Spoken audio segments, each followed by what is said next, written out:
ఖమ్మం జిల్లా సత్తుపల్లి నియోజకవర్గం తల్లాడ మండలంలో ఎమ్మెల్యే మట్టా రాగమయ్య పర్యటించారు. మండలంలో ఇంటింటికి వెళ్లి అర్హులకు సీఎం రిలీఫ్ ఫండ్ చెక్కుల పంపిణీ చేశారు. ఈ సందర్భంగా ఎమ్మెల్యే మాట్లాడుతూ అభివృద్ధికి కేర్ ఆఫ్ అడ్రస్ కాంగ్రెస్ ప్రభుత్వమే అని, కాంగ్రెస్ ప్రభుత్వం వచ్చిన తర్వాత రైతులు రుణమాఫీ, ఆడపిల్లలకు బస్సు ఉచిత సౌకర్యం, రైతులకు బోనస్, గిట్టుబాటు ధర, రైతు భరోసా కార్యక్రమాలు ముందుకు వెళ్తుంటే మాజీ ఎమ్మెల్యే సండ్ర వెంకట వీరయ్య అనుచిత వ్యాఖ్యలు చేయడం, తన హయాంలో తల్లాడ మండలంలోని రైతులు పేర్లతో రూబీ కార్డు ద్వారా బ్యాంకులు మోసం చేసి 42 లక్షల రూపాయలు కాజేసిన మాట వాస్తవం కాదా? దయ్యాలు వేదాలు వల్లించినట్లు ఖమ్మం మిర్చి యార్డులో రైతులు ధర్నాలో రైతులకు సంఖ్యలు వేసిన గత ప్రభుత్వం కాదా? అందుకే గత అసెంబ్లీ ఎన్నికల్లో ఇంటింటికి పంచారంటూ రాబోయే స్థానిక ఎన్నికల్లో కూడా కాంగ్రెస్ ఘన విజయం సాధిస్తుందని తెలిపారు. కాంగ్రెస్ ప్రభుత్వంపై బురద జల్లి ప్రయత్నాలు మానుకోవాలని, లేదంటే ప్రజలు తగిన బుద్ధి చెప్తారని సంచలన వ్యాఖ్యలు చేశారు.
ఇక్కడ రైతులను కూడా తీసుకొని ధర్నా చేయడం జరిగింది.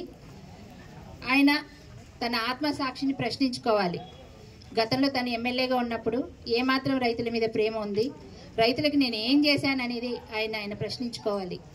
ఇక్కడ తల్లాడలోనే మరి రైతులను మోసం చేయలేదా ఆయన?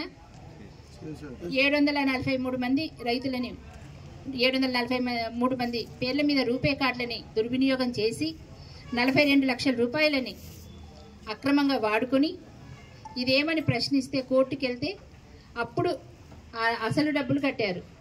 మరి తర్వాత మళ్ళీ ఈ అన్యాయాన్ని ప్రశ్నించినందుకు ఇప్పుడు కోర్టు సరైన తీర్పు ఇచ్చింది. ఇప్పుడు 18% ఇంట్రెస్ట్ తోటి మళ్ళీ పే చేయమని. మరి ఇలాంటి ఆయన అదేవిధంగా ఖమ్మంలో రైతులని, మిర్చి రైతులని మద్దతు ధర అడిగినందుకు అరెస్ట్ చేసి సంఖ్యలు వేసి జైలుకి తీసుకెళ్ళినప్పుడు అప్పుడు ఏం చేశారు?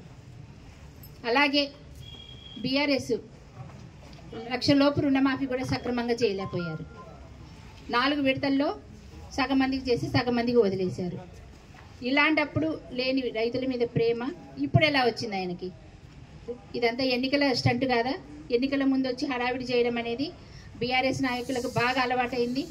15 సంవత్సరాలు కూడా కల్లిపొల్లి మాటలతో మభ్యపుచ్చుకుంటూ వచ్చారు మాజీ ఎమ్మెల్యే గారు. ఇకనైనా తన ధోరణి మార్చుకోవాలి. కాంగ్రెస్ ఎన్నో సంక్షేమ పథకాలు, ఎన్నో అభివృద్ధి పనులు చేస్తూ వస్తుంటే కాంగ్రెస్ ప్రజల్లో పెరుగుతున్న ఆదరణ తట్టుకోలేక ఇలాంటి అనుచిత వ్యాఖ్యలు చేయడము, ఏదో కల్లిబొల్లి మాటలతోటి ఇంకా ప్రజలను మభ్యపెట్టాలని చూడడం చాలా శోచనీయం.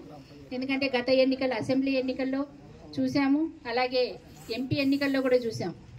ప్రజలు మీకు తగిన గుణపాఠం చెప్పినా కూడా ఇంకా బీఆర్ఎస్ నాయకులు తీరు మార్చుకోకపోతే మాత్రం ఇంకా రాబోయే ఎన్నికల్లో కూడా ఘోర పరాజయం తప్పదు.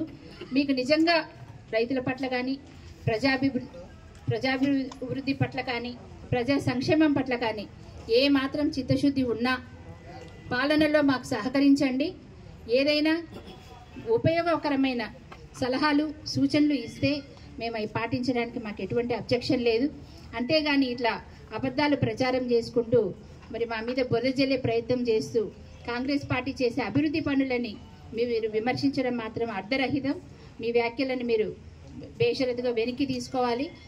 మరి ఇదే విధంగా పునరావృతం అయితే మాత్రం ప్రజలు ఎవరు క్షమించరండి. మరి ఇది మాత్రం గుర్తుపెట్టుకొని మీరు ఇంకొకసారి ఇలాంటి ధర్నాలు కానీ, ఇలాంటి కల్లిబొల్లి ప్రచారాలు కానీ మానుకొని మరి మంచిగా ఉండాలని ఈ సభాముఖంగా మీకు మనవి చేస్తున్నాను. Thank you.